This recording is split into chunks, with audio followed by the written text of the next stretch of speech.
I'm really excited to bring you episode 7 of Leaders of Enchantment podcast, featuring Lobo men's basketball head coach Richard Pitino.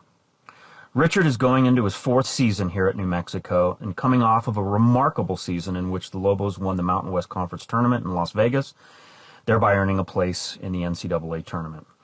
Richard has a unique background, having somewhat grown up in the public eye, being the son of Rick Pitino. For those of you unaware, Rick Pitino is a legend in college basketball circles, having won national titles at both Kentucky and Louisville. So in the case of Richard, the apple didn't fall far from the tree. However, Richard is clearly his own person and has charted his own path through college basketball that included stops at Louisville and Florida. As an assistant, the latter working under Billy Donovan, who provided some early mentoring to Richard. New Mexico is Richard's 3rd head coaching position after stops at FIU and Minnesota, and in his own words, will become a defining point in his career, being the best job he's had to date. So without further ado, I bring you Richard Pitino. Richard Pitino, welcome to Leaders of Enchantment podcast. I really appreciate you spending a little bit of time of your afternoon today. No, I appreciate it. This is a great concept, and what you guys are doing is fun, so I appreciate you letting me be a part of it. So, true to form, Richard, I'd like to start at the beginning. And of course, I don't think I can start at the beginning without, stating that you're obviously the son of Rick Pitino. Why is that relevant? Not just the basketball thing, but actually it's relevant to your upbringing. Yeah. Because you were, as the son of a basketball coach, it's a very, shall I say, transient? Yes. lifestyle. Yeah, I would say this, without boring you of all the early stops, I think there was a transformative time in my life. So when I was middle school, 8 years growing up, University of Kentucky, my dad was a coach. And that's a top 3 job in college basketball and a top pressure cooker. People care. I mean, it's like our fans care times 100. Yeah. And so I grew up in that environment. But even before that, you were in the New England area. Yes, so I was born in Boston. He was head coach at Boston University when I was there.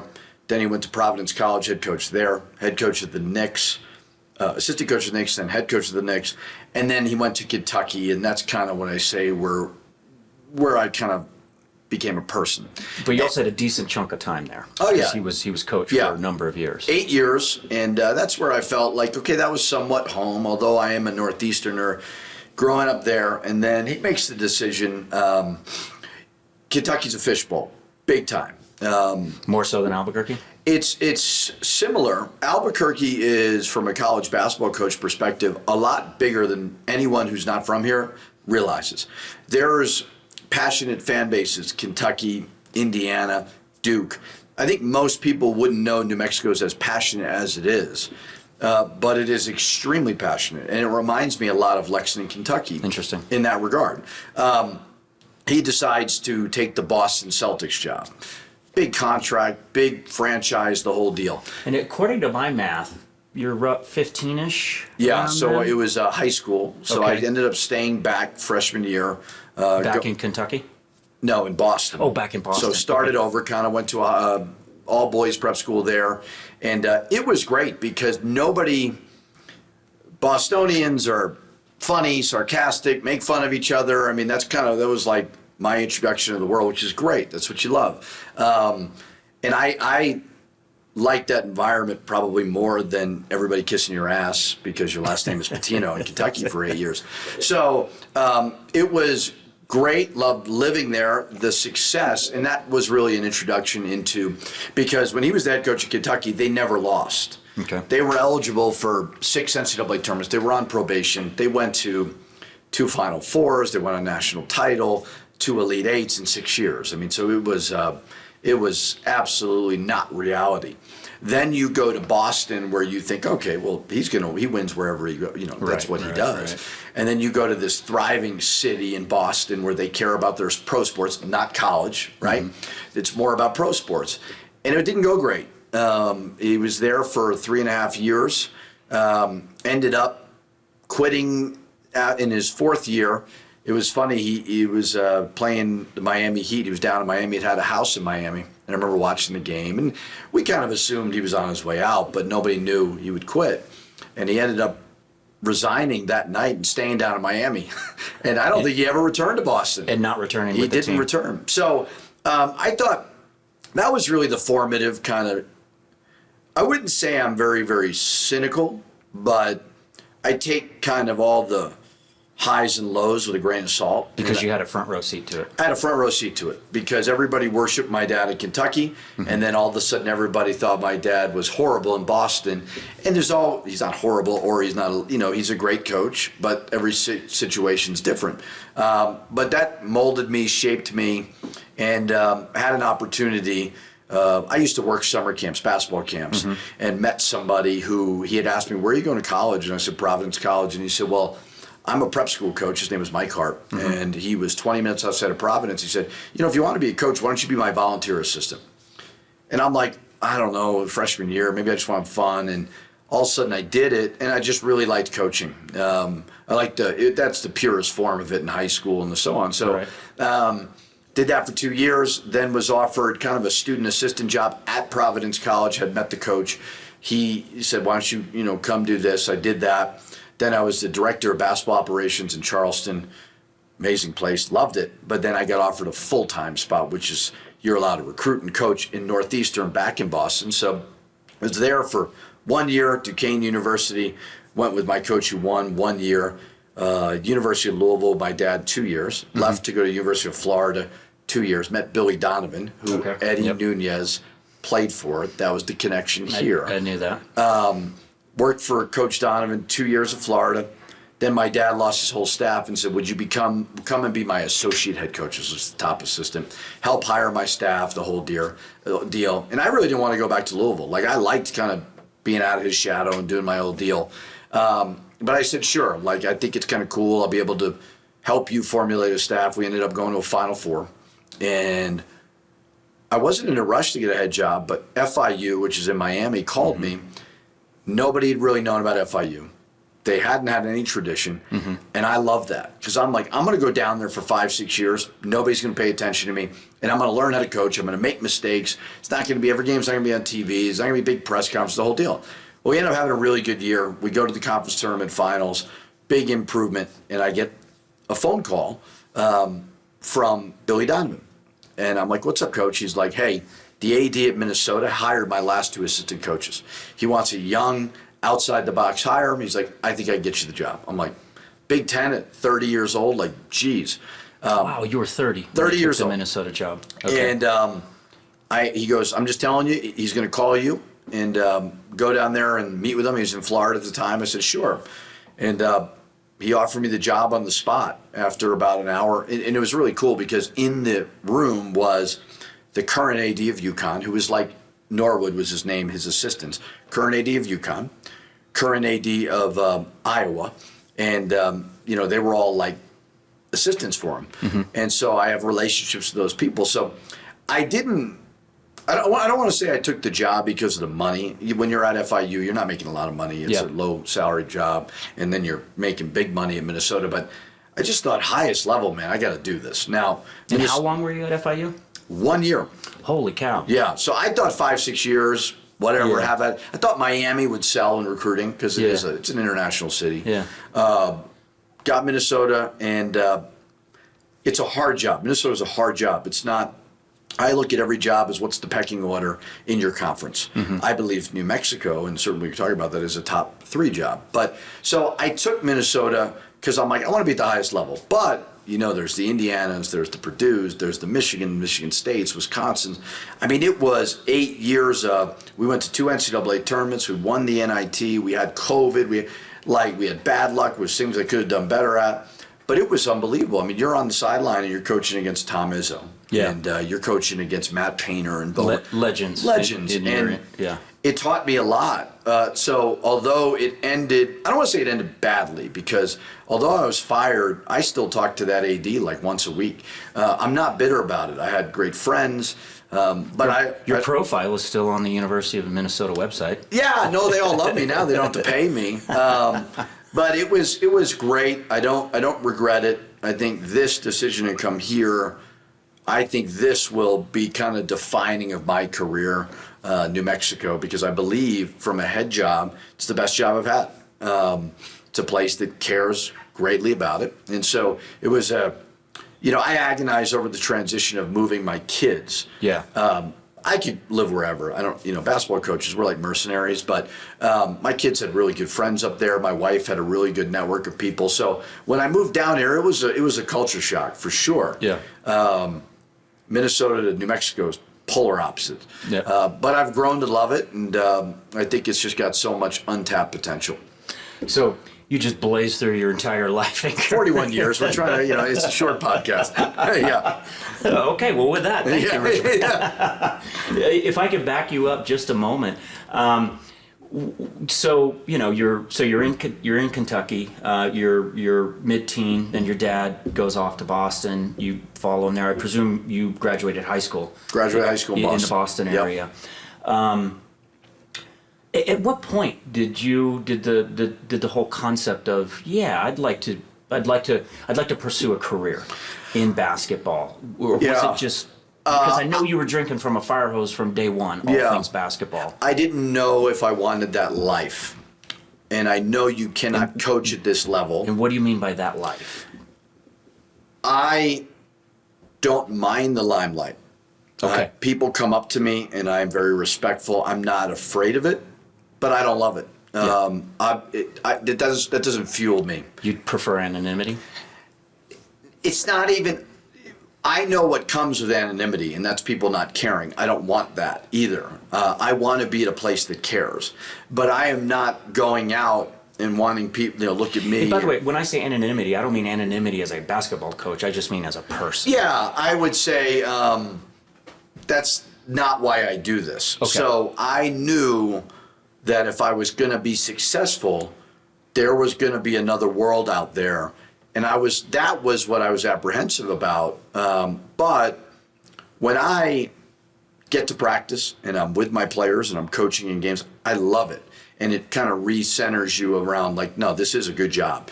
There's just a lot that comes with it. And I knew that. I knew that about 90% of this job is not coaching. Yeah. I always tell people all the time, what you see on TV it's a little small part of what we do.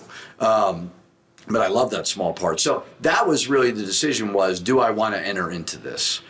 And that was pre-social media. Exactly. And so when did you make that decision? So when I became that high school assistant coach, freshman, sophomore year. That gentleman that recruited you? Yeah, Mike Hart was his name. And that was the decision where I said, because I always thought, I might be a high school coach. Because I like history and teaching, and I like that age group of their formative years of their life. And I want to impact them as people as well as win. But when I was a high school coach, your resources are not great. Yeah.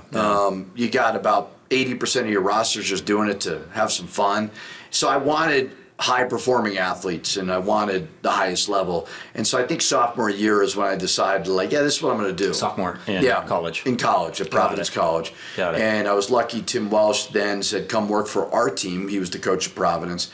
We were good. My junior year, went to the NCAA Tournament. Nothing to do with me, but it was like, oh, man, this is fun. Yeah. So that was, and then you talk about networking, and one of the assistants, Bob Walsh was his name, was the one who got me my first job at the College of Charleston.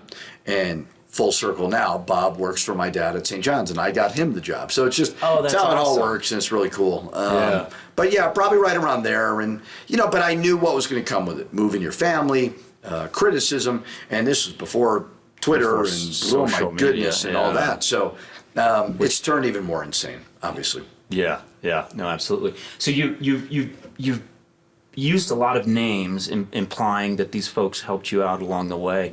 Talk to me about mentors. Yeah. Through, from all the way back to Providence, all the way here to New Mexico. There's two people. One, everybody thinks my dad, and he is a mentor of mine. When I was his assistant at Louisville, University of Louisville, we went to 2 Elite Eights, and we were really, really good. And Billy Donovan, who played for my dad, called him and said, hey, I need a young assistant, works his butt off in recruiting, just lives and dies with that part of it. You got anybody? And my dad said to me, what about you? My dad is like this grip and rip it type thinker. He just shoots from the hip. He really does, yeah. and that's why he's been so great. Right. And I just at first I was like, well, why would I do that? I'm living. My family's here, friends. Everyone we know is here. Like, this is awesome. Why would I do that? Now, I didn't love working for him, but you're I still... could see that. Yeah. That would be a little... I don't know if I'd want to work for my dad. No, I didn't love all that. And I thought I helped the staff because I didn't really ally with him. I wasn't against him, but I was like, hey, let's all work together to... Because I know what makes him tick. Right. Yeah, like I'm not like, oh, it's my dad's way or the highway. It's like, how can we all figure this out? Yeah. And that's the key to being an assistant coach. So at the time, I went to my wife, Jill, and we were married at the time, and I said, hey, what do you think about University of Florida? Jill is not a very good decision maker. So she's like, whatever you want. You know, she's very low maintenance, but she gets stressed out by, you know, what are we having for dinner? Yeah. So I'm like, all right. So I thought about it, and I'm like, I want to do it. Best decision ever made. Because Billy Donovan was, in the public's eye, mini Rick Pitino. Just like Richard Pitino is Rick Pitino's son. Right. When I went there was no similarities. Now, the drive to be great, the competitiveness, the basketball, all that great, both similar, but totally different in the way they did it. And totally different in the way they lived their lives. Yeah. You know, Billy was, my dad is a traveler. My dad's got a million hobbies. You know, if you were going to spend time with him, you were probably going to fly with him somewhere. And he's not one of those, like, sit at home Saturday and Sunday type guy and read a book. Like, he's not doing that. He's a mover and shaker. Big time. Billy was not that. I'm not that. Yeah. And so when I went and worked for Coach Donovan, he kind of showed me, like, hey, you got to do it the way you want. And I was on a staff at the time. Larry Shai was... And at that point, that hadn't occurred to you? You'd somewhat... You'd seen how your dad had done things and thought to yourself, you well, thought I guess that's how it's done. That's the blueprint. This is what we're doing. Even the style of play and the way that you are in practice. Even down to wearing suits? Yeah, even all that stuff. I mean, that was it. And even Billy, though, like, Billy's a T-shirt and shorts guy. And but you joke about that, but, like, my dad's a New Yorker, and he's like a Wall Street type New Yorker, where Billy is like, I'm going to wear jeans. Like, my dad used to always make fun of us as kids, like, you can't wear jeans and be successful. And I'm like, look at it now. You know, it's shifted so far the other way. Oh, yeah. By the way, as an aside, your dad showed up in Memphis, yes. which I was there, and I think I sat just a couple seats down from him, and I admired how well dressed he was while I was in my jeans and T-shirt. He came to a game here, I think it was Nevada, and I had my Lululemon pants on, my quarter zip, which I always wear, and he comes out of his room and he's got like a suit on, no tie, and I'm like, are you singing the national anthem? Why are you so dressed up? Like, this is a very casual fan base, but that's just his thing. How did he respond? He laughed. No, he laughed. So, you know, Billy taught me to do it your own way, to go your own way. And you can be low maintenance, you can be unassuming and still be really, really good at what you do. Got it. Because my dad's flashy, Billy is not. Yep. And, you know, I can be that if I need to, but I'm just going to be comfortable, you know, because it's a very uncomfortable profession. Yeah. So he shaped me. This isn't a criticism of my dad, but my dad was not real present at kids' games and things like. He just wasn't. And I think the older generation. Was that just because he was busy, or I to your think point, it's the older generation was not as present in their kids' lives. I mean, I don't know about you, but my parents didn't come to my soccer games all that often. Never. I mean, I just said to you, we got to be done by about 4:45 to go pick up my son. My dad had to walk home. So I think it is a generational thing, but I'm certainly way more.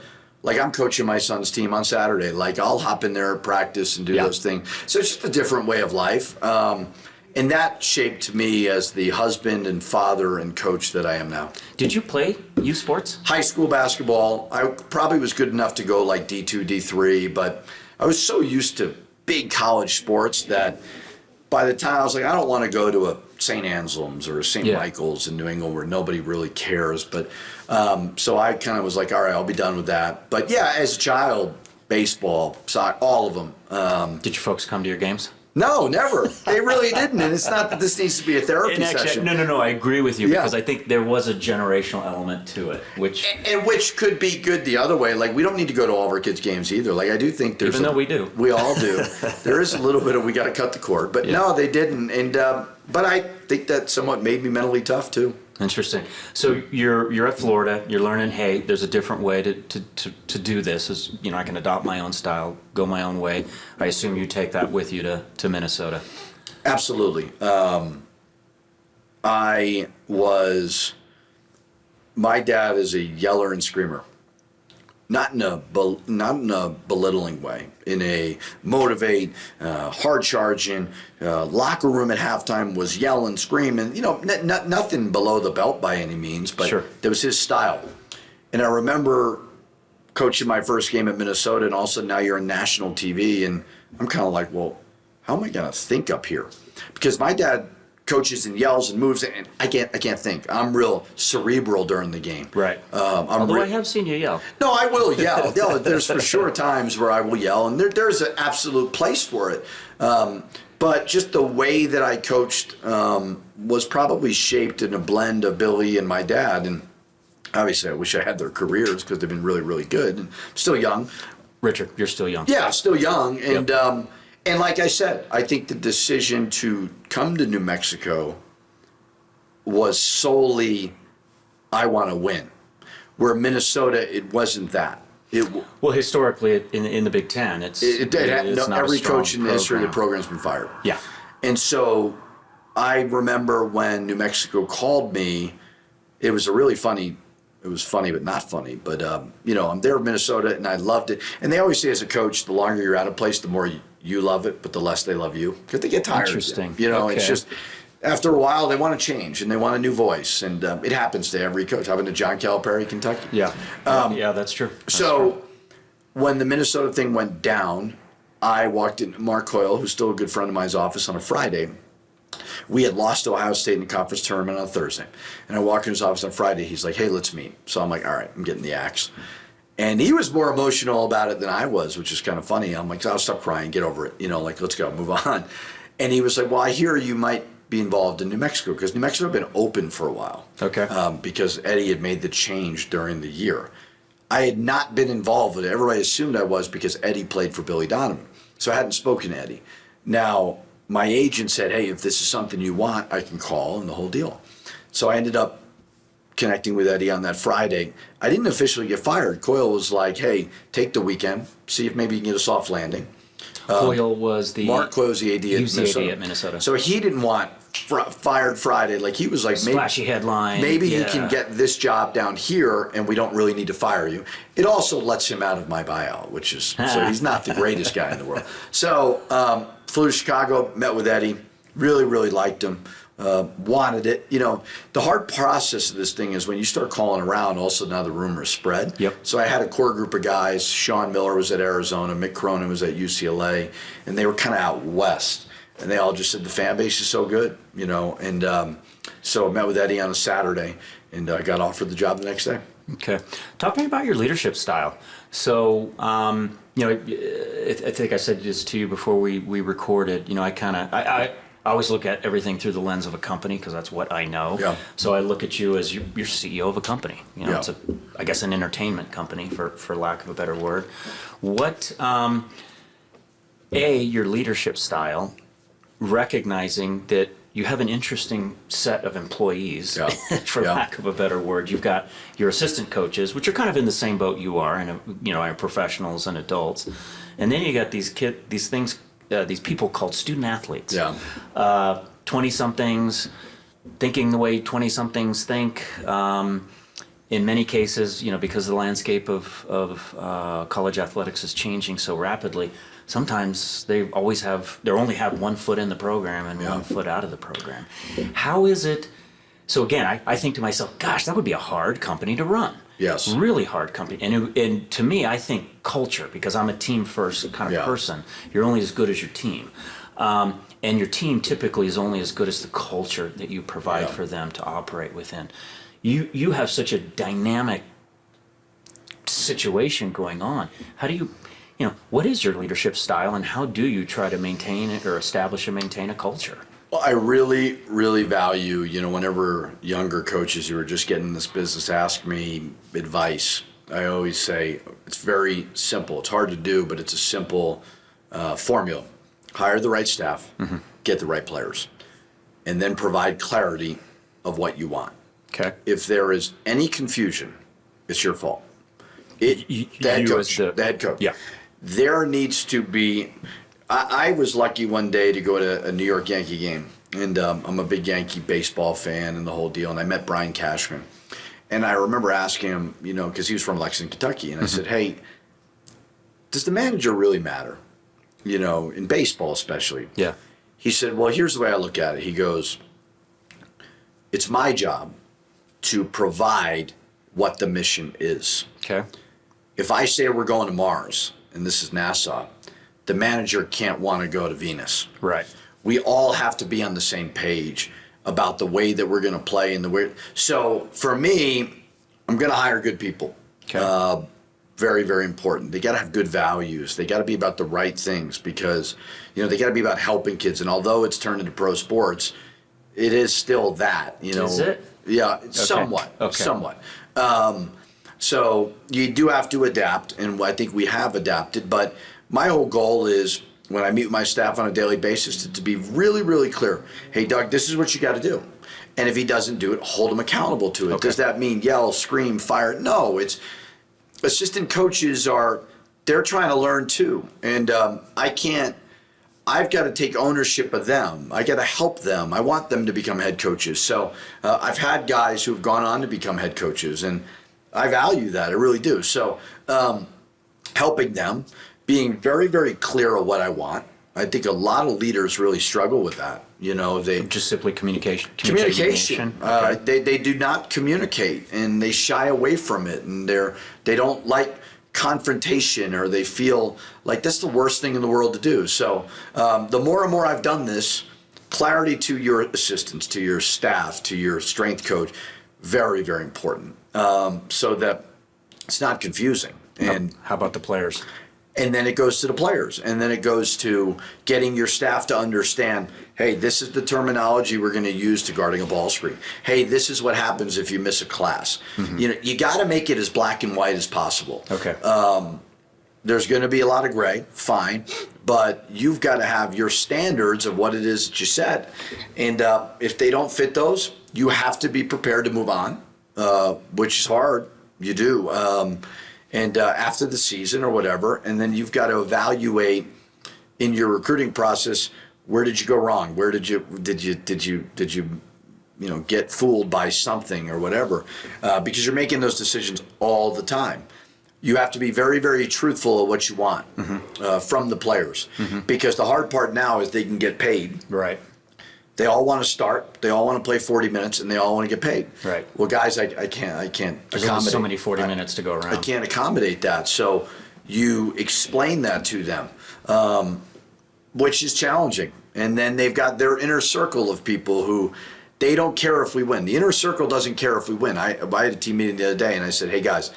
When you say inner circle, you mean their friends and family? Friends and family. Okay. I always do this exercise. I said, Quentin Webb, one of our players, said, would your mom, who's a lovely lady, rather we lose and you score 30 points, or we win and you not play? He goes, yeah, lose and score 30. Exactly, of course. Most parents are like that. Right. So you got to just get them to understand that. So the culture part of it, holding them accountable.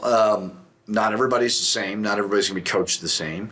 But just getting to see the big picture and communicating with them. Showing them you care. You got to show them you care. And if you don't, they're not going to fight for you. Interesting. Okay. I want to switch gears on you. I want to talk a little bit about really UNM athletics, specifically New Mexico basketball, which has, again, historically been the star of UNM athletics, and sort of how it fits in with our community, our ecosystem here in Albuquerque. And if you don't mind, I'd like to kind of get on a soapbox for just a brief moment. Please do. On occasion, I'll get questions. Again, as you know, I'm a big supporter of University of New Mexico as a whole, contributing to main campus, specifically around engineering.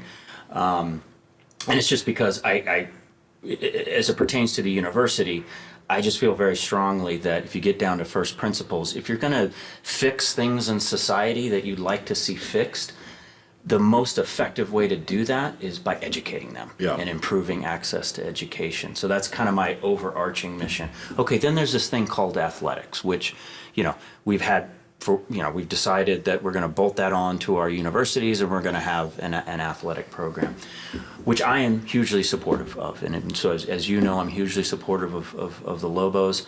And I feel like, so at a generic level, the reason I'm so supportive of athletics, and specifically UNM athletics, is I subscribe to the belief system that athletics represents the front porch to your university, and if the front porch looks great, people are gonna come in. Yeah. And if your front porch doesn't look so great, people are not gonna want to come in.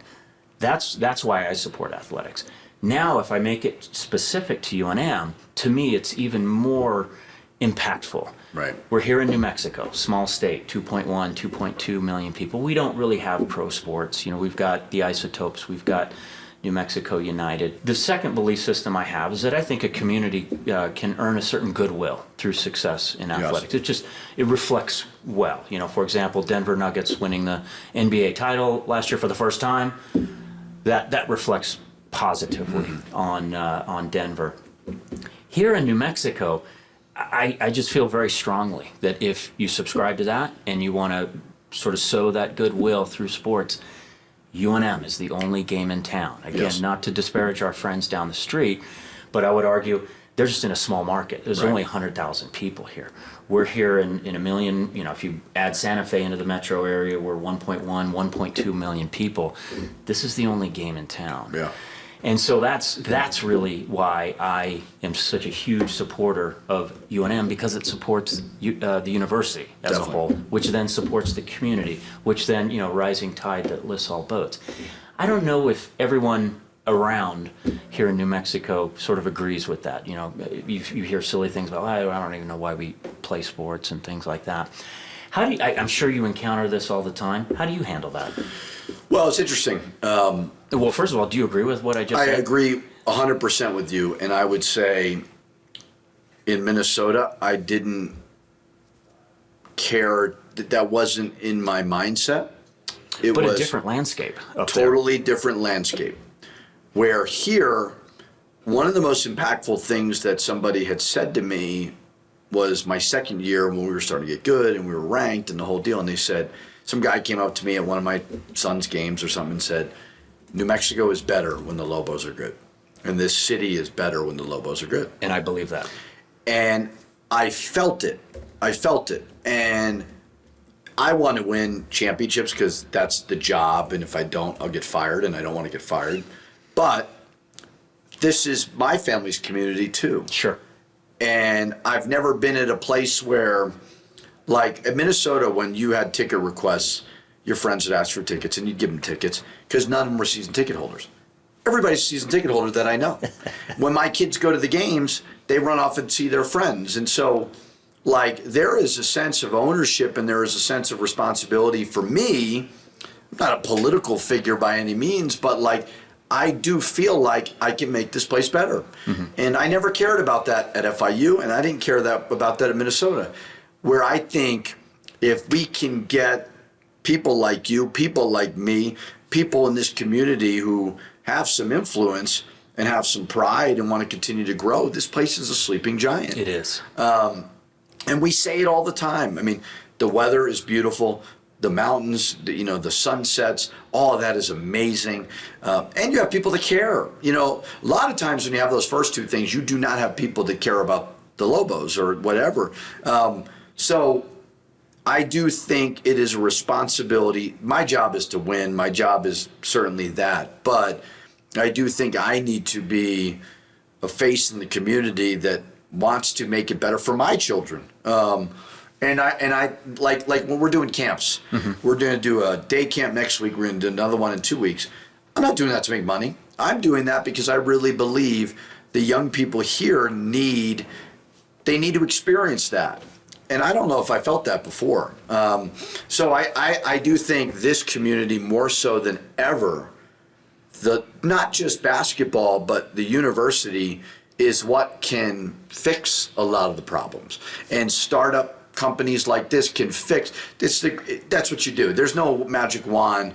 And not to say, I think problems probably are overblown in this community. Every place has got issues. Sure. But the more we can get ambitious people like yourself, me, and so on, that want to make it better, the sky is the limit. Talk to me about being in the public spotlight. I want to share kind of a funny statement that was made at an event that I attended a month or so ago. Specifically, it was called Economic Forum, and it had the speaker was the new superintendent of Albuquerque Public Schools, and I'm not going to quote verbatim because I don't remember exactly, so I'm paraphrasing here. But she made a funny statement when she said, there's the three worst jobs. I don't know if she said worst, but we'll just run with that. The three worst jobs in here in Albuquerque were superintendent of Albuquerque Public Schools, mayor of Albuquerque, and the head basketball coach of men's level basketball. And why? Because everyone else knows how to do your job better than you do. Right. So that, to me, that's a perfect representation of you are in the public spotlight, for better or worse. Albuquerque is known as that fishbowl. You said before, you don't necessarily seek that out. That's not your ultimate goal, which is fame, but it comes with the territory. How do you handle it? Well, it is a thing here for sure. Yeah. Way more than Minnesota. Although Minnesota was. Were you more anonymous up there? Way more. You lived in a town in Minnesota. My neighbor played in the NHL. The guy down the street was the president of the Vikings. So there was a lot of teams and celebrities and so on. So I was very much. So you weren't an outlier. No, I mean people knew who you were and they cared enough, but. Here it's, I went to get a smoothie today and all of a sudden the smoothie turned into 4 people around the counter asking for pictures and so on. And I bet that happens every day. It happens very, very, very often. But you know what? It beats people not caring. It really does. Now, it's really hard. Year one was such a wash for us because there was a rebuild and the whole thing, but we were having a really good year, and then you lose to Air Force, and that was hard because you're like, geez, I'm letting these people down. I was there. Yeah, and it was rough, and I you always lose 1 or 2 a year that you're like, yeah, what the hell just happened? Yeah. But that certainly hurt. The thing that's unique about New Mexico is it's got Power 5 passion. Mm-hmm. I mean, really, really elite level passion. But we don't necessarily have the resources of those other, and that can be a major issue for a basketball coach. Mm-hmm. I think we're getting better. People like yourselves and people in the community have really, really helped in that. But if we really, truly want to catch up to the passion, we've got work to do. But yeah, it's a lot for sure, more than Minnesota, way more than FIU. It reminds me a lot of Kentucky in a lot of ways. And how about for your family? It's what's really funny is Jack, my son, is ball boy, and I've seen him. Everybody knows him, yeah. Which is awesome. But there's a price that comes with that as well as he gets older. But we went after the season. It was hilarious. Me and Jack. Jack he was 9 at the time. I'm like, let's go see a movie. So I walk up, and the popcorn guy says, "Hey, Coach, you want a popcorn?" I said, "Sure." He sees Jack. "Hey, Jack, how you doing?" And you see that all the time. Legitimately, we did a thing after the season. We won the Mountain West Tournament, and we did something in the square there with the mayor. So, you meet a lot of people who, hey, where's Jack at? And that part's been awesome. But he's going to outgrow that at some point. Yeah. But the community has embraced my family, which is really, really cool. But it's hard because the emotions are extremely high and we're extremely invested, and in a place like here when you don't win it can be a little bit challenging. I get it, totally. So it's better if we win, so that's the goal. Yeah. Okay. So there's this thing called name, image, likeness, otherwise known as NIL, that's just kind of rampaging through college athletics right now and is just changing the landscape under our feet. Honestly, as you know, I'm heavily involved with NIL, and I've put myself in your shoes, and I've thought to myself, this is tough. Yeah. How do you do it? So multiple questions on NIL. So maybe just a comment on, because it's come on very, very quickly, and it's changed things very, very quickly. What's your observation there, and then how has that impacted your job? It's substantially changed the job. You used to have an idea of these are the jobs that are really good in each conference and so on. And, I got some calls, potential job opportunities this offseason. Normally the first question, I give facilities, campus, academic restrictions, dorms, what's your salary, what's your budget? First question everybody's asking now is NIL. Yep. And the problem with it is nobody knows where it's going. Which is going to be my follow-on question. Right. So it's changed everything. It's hiring. It's no longer about recruiting. And for me, we were lucky to have people like you and Kurt Roth and people in the community that I think everybody at first was apprehensive. Like, this doesn't feel right. Well, it's just, this is the world we're living in. Well, at first it didn't feel right, but then you're absolutely correct. You sort of look at it like, well, it is what it is. It is what it is. And changing it is above my pay grade. Can't change it. And we all talked about when Lobo basketball is good, what it does for the community. Well, in order for us to be good, you got to have a good coach, which I hope I am. You got to have good resources. But every couple of years, it used to be practice facility. You have to have a practice facility. You're never going to compete. You got to have charter flights, or you're not going to be able to compete. You got to have nutrition. Now the new buzzword is if you don't have NIL, you're in trouble.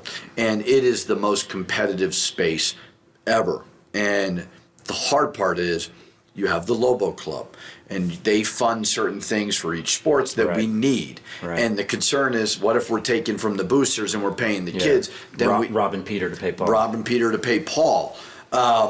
So we have been fortunate that I thought we were ahead of it, but if it stays the same, we got to continue to grow it like anything else, because everybody's starting to catch on. One of the things, NIL was kind of a topic before I took the job. And one of the reasons I took this job was I do not want to be in a community where you have to fight to get certain people's dollars because there's a million different sports. Like, I know there's a key base that loves Lobo basketball. And if you really want to be a part of it, this is what you got to do. And we've been lucky so far to do that. It's a disaster. It just is. Yeah. I told my team today, I said, there has never been a better time to be you guys than right now. Capitalize off it because there's no guardrails. Yep. It's ultimate free agency. Yep. Everybody is getting overpaid, and more power to you guys. It's going to change at some point. Yep. And it's going to go back into the school's hands. I don't know how they get rid of collectives because that's a violation of the law, which is antitrust, and that's where this whole thing started. Right. So we'll see where it all goes. I mean, money is everything in all these businesses, and we're a business like anything else. Yeah. I'll share a statement that was shared with me by our new football coach, Bronco Mendenhall, and we were at a dinner, sort of welcoming him, and I sat next to him, and we were talking NIL, and he leans over to me and he says, "Doug, when I started off in this career, I never thought I would be talking to students about money." It's unbelievable. And it's to the point where I had a team meeting yesterday. We had our first practice, and I legitimately told them what I make on a monthly basis, and I told them what I put away to save and what I spend, because I'm trying to get them to understand. Is this financial literacy? Yeah, trying to get them to understand that, hey, if you make $100,000, well, you're only going to make this for so long. Right. Don't go buy a car. Don't go buy a watch. You can absolutely spend your money. You can have a nice car if you want it. I have a really nice house, but I also take a lot of that and I save it. And because there's only a small window where I'm going to get paid this money, just like there's a small time is going to catch up to them, right? They're in the young years, but they're going to get to 30 and they're going to get older. And so, but recruiting has changed. One of the first questions you were always asked in recruiting was, "Coach, you going to be here for 4 years?" Then nobody asks that anymore. They don't care. They don't care. It is all about 1 year. What do you got for NIL? What do you got for me right now? What's the NIL right now? It's NIL, and it's starting playing time. Yeah, okay. No, I think they want to win. Like, I do think, as like our program is healthy right now. Like, we've won. The fans care. So that does matter. But you better have NIL, and if you don't have it, you're in trouble. Yeah. Well, I think we're doing good. Yes. Decent in that regards. You kind of hinted at the answer to this question, which is when you made a reference to NIL eventually going back to the schools. Richard Pitino, what does your crystal ball say? Where is this going? It's going to go to the schools. What they have to figure out So it's going to be university money? I think that... Because again, for the listeners, just so I want to make it clear for the listeners, so the way name, image, likeness works is the university cannot, it's not the university's money. It's the greatest thing in the world for a university. They don't have to pay anybody. Exactly.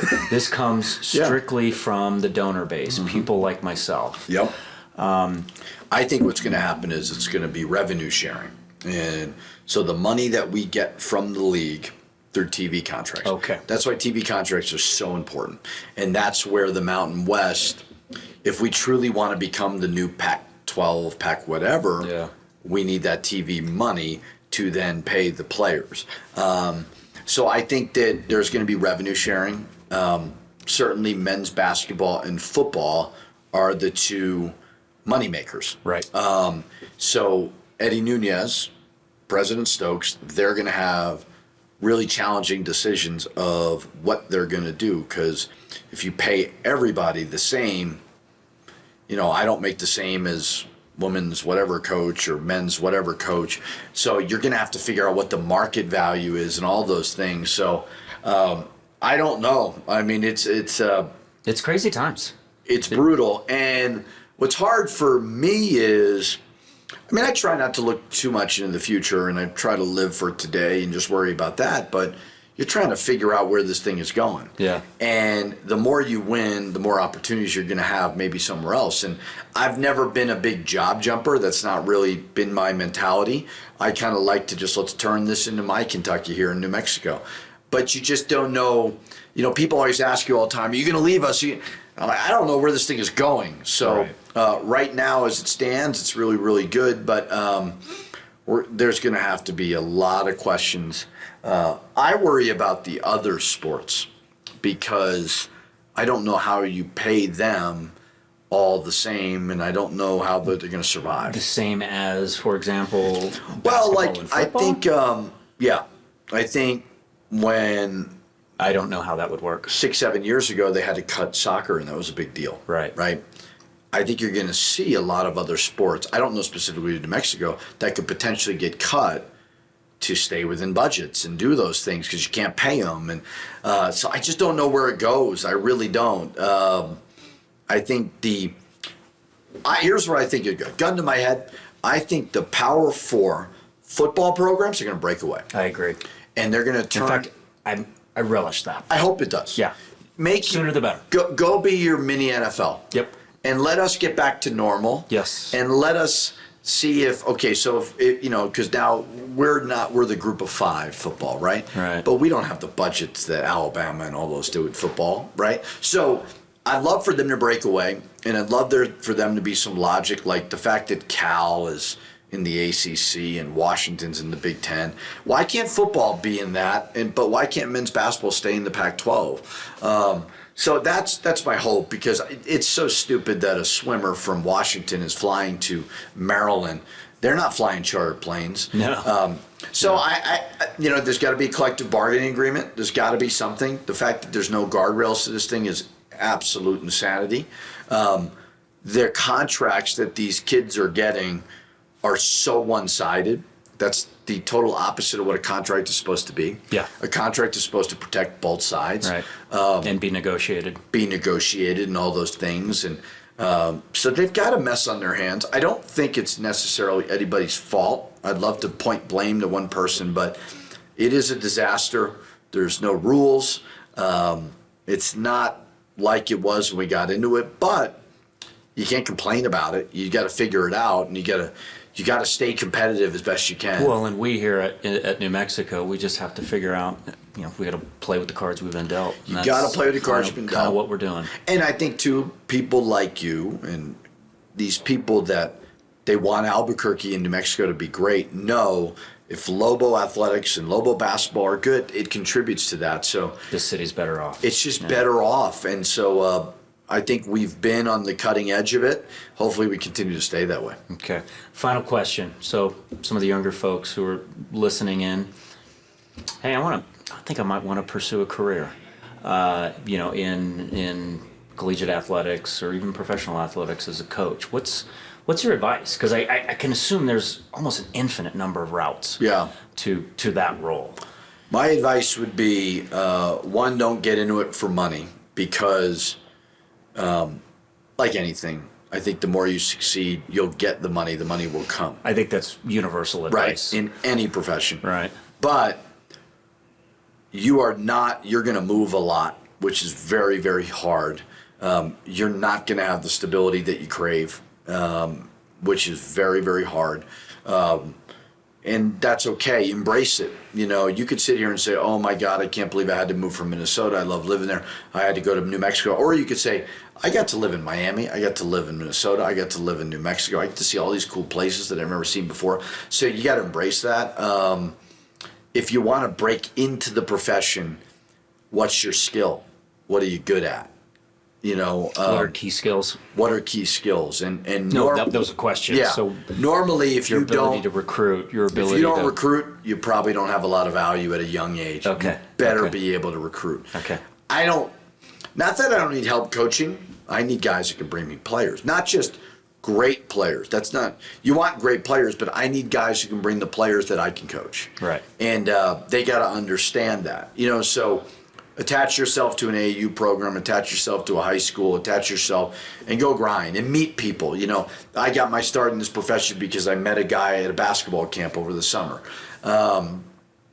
You know, but it's changed, and you better be ready to kind of pivot and move and do those things. And if you don't want that life, I would strongly advise against it because you're just this won't be my last Yeah, move. you're setting yourself up for failure. Yeah. So awesome. Well, Richard, thank you. Appreciate you Doug. spending Appreciate some time it. this afternoon. Yeah. And with that, Thank you.